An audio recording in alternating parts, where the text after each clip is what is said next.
So the second issue that I saw, or that I see a lot in new candle makers, is that they are not priced appropriately. And so you can either be priced too high or too low for what you are presenting. So one brand in particular had a $50 candle.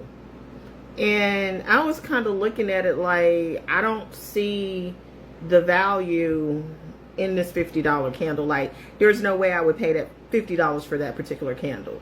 There are candles that I would pay $50 for because I want to know what it's about, but it has really, really strong branding and a compelling message, and it pulls you in with a story, and you want to be a part of that particular community. So you're willing to pay the price of admission, so to speak, to get the candle, to experience it. It's kind of like going to an exclusive club where you gotta pay for parking, and then you gotta stand in a long ass line, and you hope that you get in, and then the drinks, it costs an arm and a leg to get in, and then the drinks are super expensive, and then you may want a get bottles, but you're willing to pay so that you say that you had that experience. It's the same thing with product-based businesses. If you don't have a compelling story, you cannot just slap a $50, $60, $70, $100 price tag on that candle. It's just not going to sell. Or you might sell a few, but it's going to be hard to really get traction and find your tribe. The flip side to that are people that don't price their candles appropriately. There's this formula out there that says, oh, take your cost, multiply it times 2 and then times 4. I can tell you right now, you can't run a candle business using that pricing. And so you really need to study the psychology of pricing in order to find the sweet spot for your brand.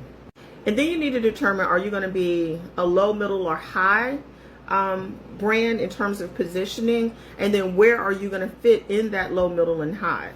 So for my brand personally, we are middle, high. So we are middle price, but we're on the high end of that middle price. And we know that if we raise our prices too much, we go into luxury, and we don't want to compete with some luxury brands. It's easier for us to compete with these middle brands because we kind of know our customers and we know what they're willing to pay. So we kind of go off of that psychology, and we really have a strong community of people that love our brand and our product.